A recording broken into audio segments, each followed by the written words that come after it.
শেহজাদ চৌধুরী কি সত্যি এতদিন গোলাম সেজে ঋতুদের বাড়িতে থেকে ঋতুকে ধোঁকা দিয়েছে, নাকি আদৌ কি লুকিয়ে আছে শেহজাদ চৌধুরী এবং গোলামের মধ্যে গোপন রহস্য? হ্যাঁ বন্ধুরা, এবার যেন শেহজাদ চৌধুরীর রেস্টুরেন্টে হাতে নাতে ধরা পড়ে গেল ঋতুর কাছে। শেহজাদ চৌধুরী যে নিজে এতদিন গোলাম সেজে ঋতুদের বাড়িতে থেকে ঋতুকে ধোঁকা দিয়েছিল এবং সেই সঙ্গে রিশাদকে হাতে নাতে ধরার জন্য এ সমস্ত পরিকল্পনা করেছে, এবার যেন সমস্ত সত্যটা শেহজাদ চৌধুরী নিজে মুখে ঋতুর কাছে স্বীকার করবে। এমনই ধামাকা আসতে চলেছে দুনিয়া টাকার গোলাম নাটকের 25 নং এপিসোডে। সেই সঙ্গে আপনারা জানতে পারবেন কি ঘটতে চলেছে এই রেস্টুরেন্টে ঋতু এবং শেহজাদ চৌধুরীর মধ্যে।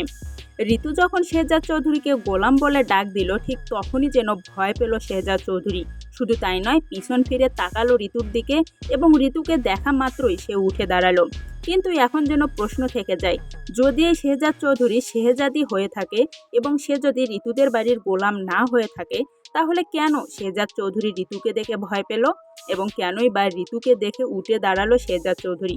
এবার যেন ধাপে ধাপে সমস্ত সত্যটাই সামনে আসতে চলেছে ঋতু যেন কল্পনা করতে পারেনি এই শেহজাদ চৌধুরী নিজের স্ত্রী অর্থাৎ ফাতেমার বিয়ের সমস্ত গোপন সত্য জানার জন্যই এতদিন ঋতুদের বাড়িতে অর্থাৎ মির্জা বাড়িতে গোলাম সেজে রয়েছেন।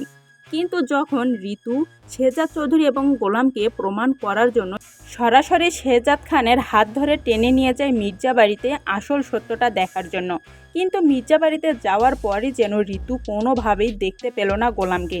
সেখানে গোলাম ছিল না। তখন যেন তাদের বাড়ির করিম চাচা জানায় যে গোলাম একটা কাজে বাড়ি থেকে বের হয়ে গেছে। এখানেই যেন মনের ভিতরে ধাক্কা খেল ঋতু। অপরদিকে শেহজাদ খান সে যেন কিছুতেই নিজের পরিচয় ঋতুর সামনে প্রকাশ করবে না, যে কারণে ঋতুর প্রতিটি প্রশ্নের উত্তর দিয়ে শেহজাদ চৌধুরী সেখান থেকে বেরিয়ে আসতে লাগে। তো বন্ধুরা, এখন আপনাদের কাছে কি মনে হতে পারে, আদৌ কি এই শেহজাদ চৌধুরী এবং ঋতুদের বাড়িতে থাকা গোলাম দুজনই একই ব্যক্তি? যদি দুজনই একই ব্যক্তি না হয়, তাহলে কোথা থেকে উদয় হলো এই গোলাম? রীতিমতো যেন এ নিয়ে নেট দুনিয়ায় তোলপাড় ছড়িয়ে যাচ্ছে। অপরদিকে শেহজাদ চৌধুরী সে যেন এবার নিজের জালে নিজেই ধরা পড়তে যাচ্ছে। সামনের এপিসোডে আপনারা দেখতে পারবেন ঋতু শেহজাদ এবং গোলামের মধ্যে পার্থক্য খুঁজে বের করবে। শুধু তাই নয়, এবার যেন হাতে নাতে ধরা পড়বে এই গোলাম। নতুন ভিডিওটি পেতে সবার আগে চ্যানেলটির পাশে থাকুন। ধন্যবাদ।